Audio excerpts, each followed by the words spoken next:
Unfortunately for me, I never had the opportunity or chance or the physical attributions of becoming a baseball star. Even though every so often I'd be out there in the yard playing with the ball and bat and just try and make a home run every so often or every chance I get. But I've had dreams when I was younger, and I still believe once in a while that I would have probably made a good, decent baseball star if I got myself in shape. But now I'm a fat ass. So in this case right here, within the world of baseball, you do have a selection of baseball movies that have been made. Now, sports movies in general were never really my biggest strong suit in the world of cinema. Now, I have seen a good handful of movies over the years in different categories, whether it's professional wrestling, which really ain't that many, basketball, obviously baseball, boxing, horse racing. Speaking of racing, I personally think that the race car scene has been incredible as of late and now, back then and now. And I think that genre is still going strong. But again, with baseball, there has been a selection of films that you can say is the greatest. And this one right here, Field of Dreams, in my mind, is the greatest baseball film that I have personally have seen, and if not the best one out there. Some can say a league of their own, but who knows? But the story itself is incredible. I mean, really incredible. Now, I absolutely love James Earl Jones and Kevin Costner. Whether if they were working together or separately, they're both fine performers. But what makes the story so unique is the fact that it's about a man who lives with his family, obviously played by Kevin Costner, named Ray. He's in his cornfield. He's just minding his own business, and all of a sudden he starts hearing voices. And the voice that he keeps hearing constantly is, "If you build it, he will come."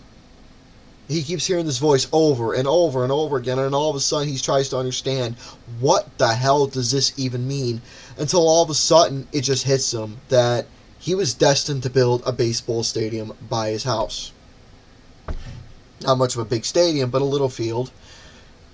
You got the plates, you got the bats, you got the nets, you got the seatings. But the thing is that who will actually come to the baseball stadium? All of a sudden, he sees the spirit and apparition of of shoeless Joe Jackson, who was played by Ray Liotta, which he did a fine supporting role for. So he comes to the field, talks with Ray, and along with the other members of the Cleveland Naps back from all those years ago. And they were just practicing on the field, and Costner and his family just ends up getting themselves a nice little free practice session with some of the legendary baseball stars. Now, the voices start to continue on more and more, just giving clues that he was destined to meet Terrence Mann, who was played by James Earl Jones. They are on a quest to uncover the past to make amends. Now, both individuals have a past within the world of baseball, one for Ray and one for Terrence. Now, within the clues that is given throughout the entire film of why they were destined to meet, not only explaining certain reviews and certain dialogue that is given where it makes you believe, it showcases a serious approach within why these two were destined to meet, where it becomes a later clear explanation. Now, that's the story for this movie. It's a simple story, but it goes a long way to where, like I said, I've admired both Kevin Costner and James Earl Jones as actors. They are both phenomenal and incredible. Now, the thing is that this movie is about making amends with your past within a sport that they both loved equally. Now, with Ray, he's growing back his love for sport after he built for the field. As for Terrence, after a particular review that was given that was just terrible, he ends up growing his love back through baseball thanks to meeting Ray. Now, the movie itself was a creative scavenger hunt. That's literally what this entire movie was. It's an entire scavenger hunt where you see two men who are playing off voices, meeting legendary apparitions of baseball stars from back then. Shoeless Joe Jackson, Archibald Moonlight Graham, Buck Weaver, Eddie Ciotti, forgive me for saying the name wrong, Sweetie Risberg, and Chick Gandil. Some names right there who were supporting roles. But what amazes me is the fact that each participant, where you see Archibald Graham later as a doctor, and obviously you see the apparition of his younger self. The movie pays tribute to legendary old-time baseball players, where it gives recognition to both Shoeless Jackson and Moonlight Graham. Moonlight Graham, he was a young kid when he was about to go professional, but once he started getting older, he became a well-classed doctor. Very good one, too. But this movie itself is a fucking gem. It's, to me, the best baseball movie that's ever made. Again, it is a scavenger hunt where you hear all of these riddles and clues of all the voices that both men are hearing, to where it leads up to a most beautiful, heartwarming, if not an emotional ending, where it's all about embracement and you start to understand everything within the voices that were being heard, making amends with your past, seeing someone go beyond the light of uncovering the truth and reality of what you were witnessed and destined to see.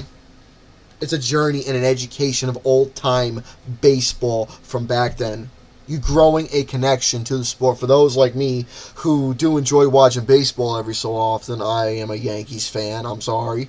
But for those out there who just love baseball in general, whether if you're a fan of the Orioles, the Mets, the Toronto, you name it, the Braves, you can say all sorts of names out there in the world of baseball that you are a fan of. But for those out there who are diehard baseball fans and have seen this movie and have witnessed it, it makes you grow such a bigger love for the sport watching this movie, within the performances, within the story, within the investment that you grow watching this movie, of where it just gets more and more interesting, where you want to see it, how it's going to end up.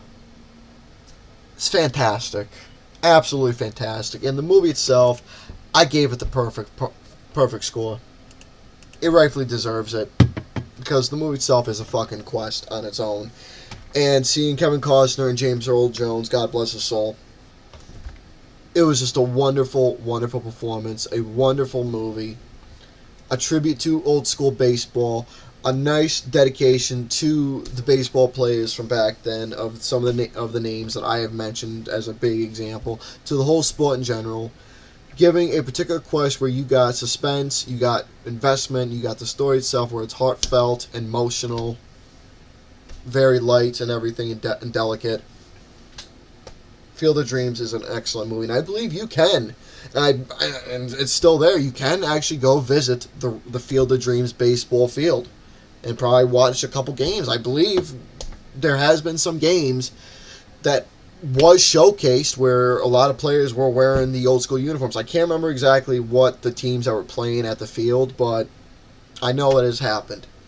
So folks, that's going to do it for my little talk of Field of Dreams for you all. If you have seen this movie and if you're a big baseball fan, let me know down below in the comments your thoughts about this movie. And with that being said, folks, ciao for now.